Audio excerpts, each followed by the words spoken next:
So hope is not a strategy, but that's exactly how production systems work these days.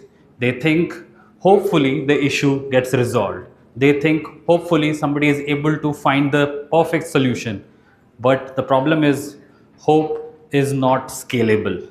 So good afternoon everybody. My name is Shobhit Verma and today I'm going to be talking about a specific topic, self-healing production systems, Agentic AI for SRE and support systems. So I would like to know how many of you have worked on a support or production environment before? Okay, still very nascent, but that's totally fine because I'm assuming moving on once you start your job, you will get hands-on experience. So this is the agenda for today that we'll be going ahead. You can just have a look and enjoy the session. That I would request you to. Do you want me to stay or move on? Okay. So a little bit about me. My name is Shobhit Verma and I have spent about 15 years of my time in the IT tech world. I worked for banking industry, 7.5 years in Barclays. I worked for telecom projects as well. Do Telecom, which is Dubai Telecom. I worked for O2 Telefonica in London as well. Currently, I'm working for US's retail company, which is the largest tile making company called Floor and Decor. I'm also a storyteller. I've made a couple of short films, which has luckily gone on to win International Film Festival Awards as well.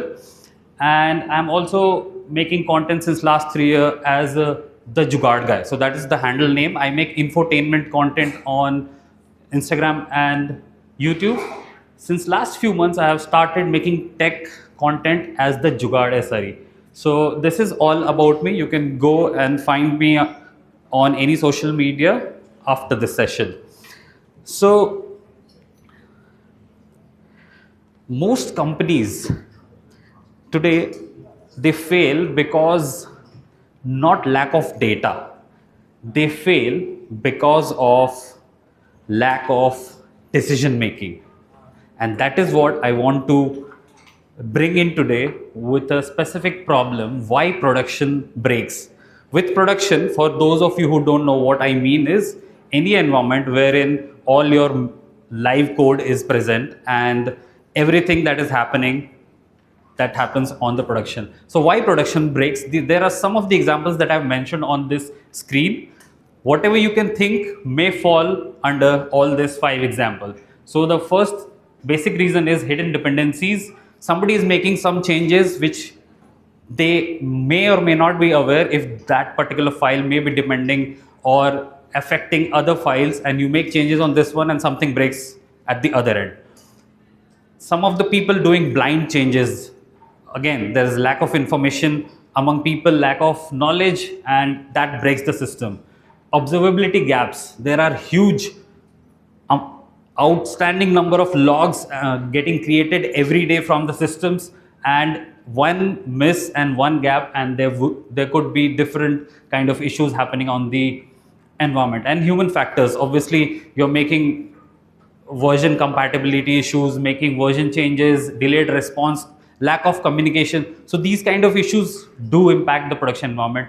And the famous one where infra related changes, the DevOps guys, the SRE guys would be knowing that the latency, the CPU spikes, these are the basic things that actually causes production breaks. There are other things as well, like the certificate expiry, the patches on the Java or the Linux, those are not getting updated or not matching with the environment. So these kind of issues are the basic ones wherein you can have a production issue. So what I want to talk about is a real incident, an incident wherein most of you who have worked on production environment or as a developer or as the project manager may be knowing that we have issues at the most unexpected time of our life. How many of you agree or have faced such situations? Okay, a lot of you have faced. So this was one of the time when I was working as an on-call. For you, again, if you don't know what is on-call, it's like working over support hours, supporting off business hours and as well as after your office hours. You get a phone and then something breaks, and you get a call from the L1 team, okay, this something has broken. So I was on call once, and on a Saturday morning I was quite excited and nervous as well. Okay, the week should go quietly. So Saturday whole day everything was fine. Saturday night I was praying, okay, that one day has passed, next day should be good one. And I sleep, and then in the middle of the night at 3 a.m. I get a call, and the person is like, hey, something has broken, this XYZ service is not responding, and a P1 issue has been raised, can you please look into this? And I was like, okay, God, why me? And then I said, okay, let me join the call. And within 5-10 minutes, I join the call, jump in, and I respond to this person that, yes, I'm looking into this. So basically, you try and find out how the issue has happened, what has happened. You take about 5-10 minutes just to understand the issues. Sometimes that time gets bigger and bigger because you have huge chunk of logs that you have to go through, multiple dashboards that you have to find out what the issue has happened. So that took me some time, within 15-20 minutes, and I'm able to find out that definitely the traffic has spiked. Millions of requests is coming into the system. There's a terminology and a company called as Cloudflare, which if you have some huge spikes coming into your system, it will notify you with the couple of emails and keep sending you alerts until you start taking some actions. And obviously they also take some action. So what we identified, there was definitely a lot of bot attacks are happening on our UI, on our website. What do you mean by bot attacks? It's like unwanted IP hits. Your website, somebody is hitting your website from not a natural way. Like you log into a website, it will be one request or 10 requests or 100 requests per minute, but we were getting like thousands and 10,000s of requests per second, which was not natural. So we jump into the call.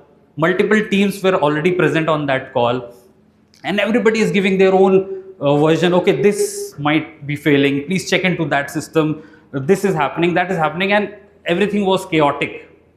Finally it was identified that it was a bot attack. We did couple of resolutions, and finally after some time we were under control, right? But what do I mean to tell you today, that we took almost 2.5 hours to complete the full investigation and resolution.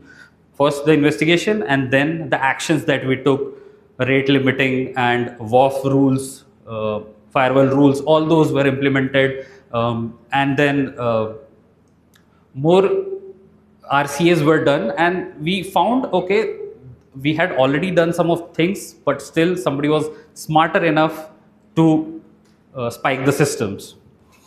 So then we thought about why this problem demands AI.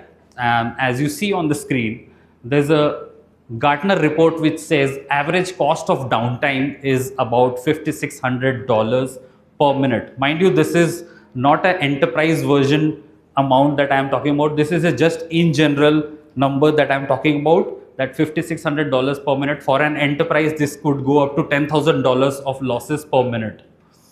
Why do we think that this problem required AI solution? Obviously, the amount of data that we had, the chunks of logs, traces, and the terabytes of data that we receive, it's totally impossible for a person to go through all the logs and then identify a trend, right? That is one of the reasons. Every minute that we lose, like I spend about 15 minutes, 30 minutes, 45 minutes to just identify the issue. Every minute that we lose is like money burning, right? Too much of data is also like no decisions. We are just constantly on the call discussing. And sometimes the automation without intelligence, it's a failure. Like you create a lot of automation. Every company has a lot of automation that this should work if something breaks. But then it's not foolproof, because again, at the end of the day, a human is going and taking actions. So then enters Agentic AI. Now again, previous session we had discussed about what are AI agents. I want to ask you, since we have had a whole day talking about agents, how many of you are aware or know what is the difference between AI agents and agentic AI? Anybody? Agentic AI, we can adopt different multiple models. Please. Agentic AI, we can adapt to Agentic AI, we can adapt to multiple models, and agent usually we can point to a single model. Close. Anybody else want to try? Please. So an agent is LLM plus tools, and agentic AI uses React framework where it is reacting to and performing the action. There is a reasoning in action that is not. Exactly. That is what. So basically, in short, even if you don't understand what I'm talking about in this session, at least you will go back home with this one basic definition or difference between agentic AI and AI agents. So AI agents is any tool that we are using, any LLM tool, ChatGPT, Grok, Microsoft, or any basic tool that you might have on your phone or on your laptop. These are basic AI agents because you put an input, what is this? How do we solve this? And you get a specific steps to the resolution of that part, right? Like before this call, what is Java? The input was done to the LLM and LLM gave you required set of steps. But agentic AI goes a step further. It will not just give you the answers, it will also think a step ahead and follow a pattern recognition, and it will smartly try and resolve the issue as well, with or without your approval and permission. So the basic example that we are talking about is the support system. So agentic AI, what it could do, a basic AI would do, okay, it will tell you this was the issue, that's it. But agentic AI will tell you this was the issue and this is how it could be resolved. Do you want me to take actions and resolve this as well? You may or may not have the approval part, but if you don't have the approval, it will go and start doing that, which is not at all good thing to do on production, but the approval part is definitely, and it thinks based on the patterns. So that is what the agentic AI is. So I hope the difference is clear to everybody. Okay. So what is this agentic AI and how do I incorporate this on the incident response flow? So agentic AI, so there are three major agents that I used to resolve or identify the issue that we were working on in the incident management space. Again, incident management, if you are not aware, once you start working for any organization, you will have ServiceNow or Service First, these kind of platforms wherein if any tickets like Jira, you might have heard about, any tickets are raised, it is raised on a ServiceNow portal and any ticket is called as incident. So it will have priority based on P1, P2, P3, P4. If it is very important, again, it is P1, P2. So you will understand that on a high level, I'm telling you. So what does these agents do? I use only 3 agents. You can have 1 agent as well. You can have hundreds of agents as well. But on a high level, I use detection agent, diagnosis agent, and mitigation agent. Again, what does these agents do? You have numerous and huge amount of data, logs, traces, right? So how do this agent will know what is happening in the system? So you'll have to give access to these agents. So detection agent goes through all the observability signals 24/7, detects what are the anomalies in the system and tags respective incidents. The next agent is diagnosis agent. So whatever data that has been scrolled by that particular detection agent, the diagnosis agent will start making a pattern, start making the connections between, okay, what has happened, the deployment history, the logs, traces, correlation metrics, everything. And based on that, it will give you, okay, this is what I think the issue could be. And the last one is the mitigation agent, wherein it starts taking actions based on, you might have a knowledge base created, you might have a run book created in your organizations, okay, this issue should be resolved in this way. So these kind of documentations access, when the mitigation agent has, it gets an upper hand to take certain actions and come up with a resolution. And obviously the last part that you see on the top in blue is escalation. Once they have detected, when they have diagnosed, once they have the mitigation, it will come to you and ask, do you want me to take this action? If yes, please go ahead and take actions. Now, as I said in my previous first agenda that we will talk about these 6 topics, I have reached till fourth point, Agentic AI and new way to run systems. I would like to take a pause here, and I would want you to ask me any questions if any of you have some doubts before I move forward. Yeah. If something is not happening, if it is not breaching a threshold, it doesn't have to send you information. So at the backend, agent is doing the work 24/7, because on what you have feed the data, what information you need, based on that agent is working 24/7. You want to do it only 12 hours, it will do 12 hours. Again, the cost factor is there. So for now, you are saying that in your system it is 24/7 continuously back and forth the API calls are going for the. Yes, that's what I've done. Okay. Anybody else have any questions? Where is the human in loop? As I said, escalation is the human in loop. Until you reach the escalation point, you don't need human. I mean, I also work in 24/7 operations. Still, there are some questions left for management to make a decision. The main question is a trust factor. If let's say file system, if you get an alert, production file system gets threshold reach, and let's say it's of 96% used. Of course, it is a critical one. Yeah. But the trust factor, what kind of housekeeping it will do? Again, as I said, you don't have to have all the decisions being taken by the AI. That's why the humans are in loop, and once you start getting the mitigation agents action, okay, these are the things that I think should be done, or before one stage you get to detection or diagnosis agent, you start getting alerted on, okay, something is wrong in the systems. That's when you start taking actions as well.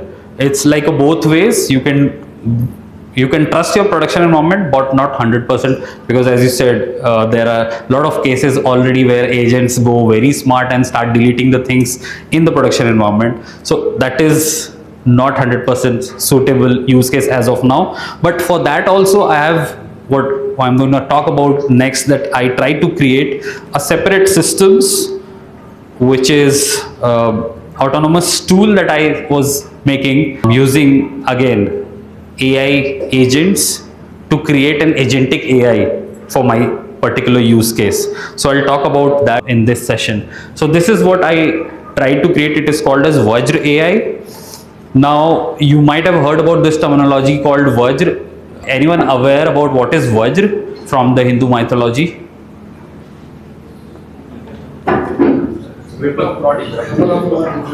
Yes, it's a weapon for Lord Indra. And as you say, on the left hand side, there are 3 phases. Phase 1 is channeling, phase 2 is focusing, and phase 3 is destruction. So this is just for visual understanding that any tool or any information can be divided into 3 broad categories. So the Vajra was also divided into channeling, focusing, and then the destruction. So I named my tool which I was working on called as Vajra AI, and Vajra stands for Virtual Autonomous Journey for Reliability and Availability. Obviously I found the word first, and then I created this short form called as Virtual Autonomous Journey for Reliability and Availability. So what it does, again, it also has 3 phases. If you see on the red color, awareness, intelligence, and actions. So the 2 agents that I talked about, detection agent is where the prediction and detection is happening under awareness. The second was detection diagnosis agent, which is the intelligence agent, analyze and simulation based on the complete data that the system has. Here the analyzation and simulation happens. And the last one was mitigation agent, where the healing and learning is happening. What do I mean by healing and learning is, again, the actions that you take, and based on the RCA creation and how the system next time gets smarter, that whatever action you have taken, you don't have to again take that sort of actions, and the system will become capable enough to take those actions. So on a high level, this is the diagram that I want you to go through. You don't have to understand everything, because it's, again, 30 minutes is not suitable to understand everything, but just know that the three phases are prediction, intelligence, and action. You predict what could be the issue, you use your AI intelligence to find out what could be the probable solutions, and then take actions to resolve those, and the next time system gets better by taking these actions. Moving on, so these are the few of the use cases that I created in my Vajra AI tool. So if you see predictive failure detection, again, whatever issues that we have encountered, it would predict and start resolving those. AI driven root cause analysis, RCA, after every P1, P2 issues we need a RCA. Autonomous system healing, how exactly systems can get better. Bot attacks was one of my use cases. Observability intelligence provides insights into system performance through logs, and the automated incident response and ticketing, which is the ServiceNow and service flow tickets. So if I have to give you the complete use case of what all this Vajra AI can do, you can just have a read. I hope everybody is able to see this. No? I will try to make it larger. So these are some of, not some, these are in fact every use case that your system, this Vajra AI tool can do.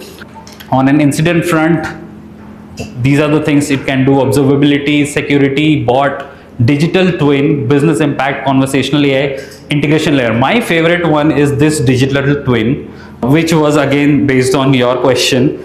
Like, if there is already a production environment in place and something happens on my environment, do I give AI access to my production environment? Obviously we will not, because it's a risk. So how about the AI becomes smarter to understand what is this production environment, what are the backend components it is connected to, what are the connections, what are the certificates used, what are the different incoming requests that are coming. How about the AI gets smarter to understand this and quickly create a replica of such environment? It may or may not be required, because you might already have a pre-prod environment as well, but not 100% of the time pre-prod environment has the same data as the production environment. At least 70% time only that is there, 30% may or may not be different data. So how about a digital twin is created quickly at that particular moment, and whatever testing you want to do it on that digital twin. So this was on my mindset, and based on that, that's what I created. Yeah. What's the source of data for this? Where all we can gather logs? Where all? From where it's gathering the data from logs? I used all my actual office related systems. You can have Splunk like. Yeah, you can have. I use Elastic as well. I use in production, so it will be taking from Azure App Insights or tracer of that. You have your own library to generate the logs. no. So I used all the AI generic libraries. Have you used MCP to collect the data? I did not use any MCP in this one, but you can add one level ahead and do it using MCP as well. I did not use MCP on this one, and I'll tell you, I was exactly, anybody can create this. It's not a very rocket science that I have done. Where does this Runbooks takes it? Sorry. Runbooks. Where does it takes it? So Runbook is like the knowledge base, right? The documentation that you have created on Confluence. So all those it has access to, and from there it knows, okay, these are the steps that is mentioned on the Confluence page or in your knowledge base database that you have created. So from there it will pull and try and implement it. It's dynamically used on Runbooks, right? Sorry? I didn't get what you answered from my question. Where does Runbooks takes place with this? So Runbook, the terminology means what are the steps to resolve a certain issue, right? So that is where if we have already fed it, like these could be the 10 different kind of issues, and based on the threshold, if the CPU is 90%, you perform this particular step. if the latency spike is going way beyond the threshold to these kind of steps. So that ways we have already runbooks created, and from there the agent pulls these data. This Vajra AI is runs on OpenTelemetry platform, right? No, I've created in AWS. Okay. I've created this on AWS using Bedrock. Do I need to run any agent on my cluster or something? Right now this is not public. So I have the access to Git. You can have access to the Git and try and implement that on your own system. So right now I've not made it public. It is not usable in terms of your own organization. This is just a step that I have created for my use cases, and based on that what I'm telling you right now. So one thing I liked about this Vajra is all components will be integrated, all the SRE stuff. Yes, mostly SRE stuff. So that is why I asked where I can deploy this. It is not deployable ready yet. It is a work in progress. But I'll give you access to the code repository. For digital twin, it is like testing things. Yes, right? yes. So how- Like you don't want to give access for the mitigation agent to perform on production. So you create a dev environment. parallel production replica and then do whatever you want to do on production. Yeah, but that's very expensive. Again, the cost is too much because I kept this open for 1 month and I had to pay $250 without any request going on live. So it is costly. It is trigger based. Yeah, but Even if you're not using it, I had to pay $250 for a month. So it is costly. But obviously people will find a way when the use case gets better, more, the cost will definitely come down. Moving on. Okay, I'll do a quick demo. I did not keep my systems active on AWS because of the cost factor. So I've created a 2-3 minute demo, which I'll show you how the UI looks like and what actions I try to perform. So the stage 1 that you see is a detection and observability. So prediction happens based on the data, as I said, and the first agents, it identifies that there's a traffic surge that may cause latency spike, and the confidence meter says 76%, and the last updated is so it gets auto updated every 10 seconds. So before the issue has actually happened, this agent does the prediction analysis, and based on that it gives you 80% or 50% or 100% criteria that the systems may or may not fail. So this is the stage 1 that it looks like.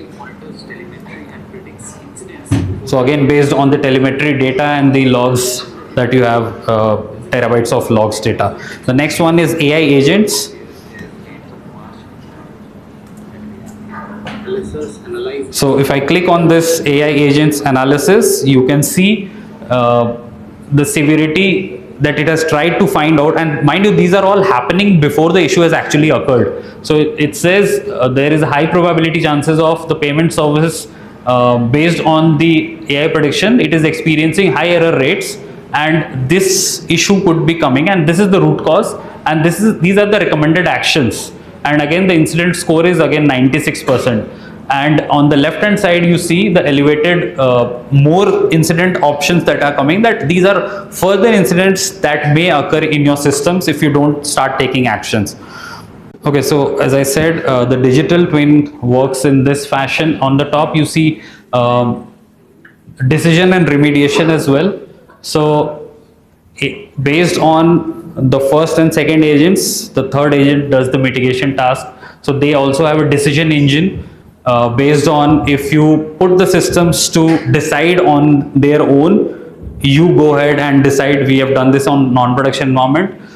You can quickly see that the decision engine, just the fancy name for the agent, it says the payment service is experiencing high error. AI decision is scale the infrastructure to resolve the issue. So it will quickly go to the whatever cloud you're using, AWS, GCP or Microsoft, and then based on that using Kubernetes, it will auto scale the systems and make it active for the huge traffic that is coming for your systems. And also it gives you the timelines of the actions that it is performing. the anomaly detected, and then the root cause generated, the failure prediction is done, digital twin simulation is also created, and then finally the action is taken. So you can see within few milliseconds or few 10 to 15 seconds, all the actions have been taken by agents, and we were doing the same thing, or any organization would do this in a span of 1 to 2 hours. So it's a question of cost versus time, and plus the security. Which one are you trying to leverage? It is going to put you ahead of your competitors. I think there was one quote said by Jeff Bezos, and the quote is, I'm not exactly remembering that, but its meaning is, whatever downtime is happening, that downtime decides if you go ahead of your competitors or not. So this is, if you are willing to spend cost, you are definitely going ahead of your competitors, and that's why most of the AI companies these days are doing, they are not worrying about the cost, but they are going 100% into a one level ahead from their competitors. I used Claude, and not Opus. Opus was not there when I was, or it was very costly. I use which one? Sonnet 4.6 or something. Sonnet 4.6. Okay, so the last one. Again, build your own at the Jugaad. I like the word Jugaad because I'm very closely associated with it. So how you can also create is refer the code repository that I will be sharing on this one, and you can also get in touch with me. I'll share the code repository. For React, I use the for front end, I use the React. For the web hosting, I used AWS S3. Amazon Bedrock Agent Cloud API for all the reasoning and agents creation. AWS Lambda for your serverless incident processing. OpenTelemetry, as you said, the source of my data was all coming from the OpenTelemetry logs and my own systems. And DynamoDB for incident. There were like more than 10-20 more AWS services that I used. Again, you can get all those information on the Git repository, but you don't have to do it on AWS. As the previous session we talked about Cloud Foundry, you can go and experiment there as well, or if you're GCP lover, go and do that. So on a high level, if you don't understand anything, how do I do it?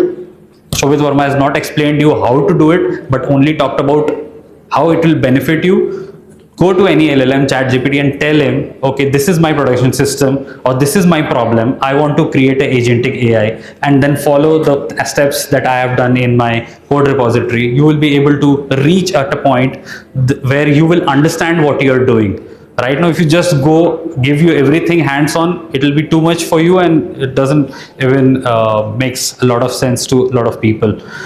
So this is the code repository. Click a picture. The demo video link is already there. Click a picture. Try and make a copy. Use your own use cases and see if you enhance the functionalities over on this tool. And I'm happy for you to accept those changes as well. Is this only that we don't have to have our pre-end calls, and that way everybody's life gets better. And one more important question, I think some of you might have this issue. What if we don't get up? Are we not required to get up at 3 a.m.? Then is our job, SRE job, support job in danger? The answer is no, it is not in danger. Consider AI tools or agentic AI as just a house help at your home. Will a house help ever take up your place in your own house?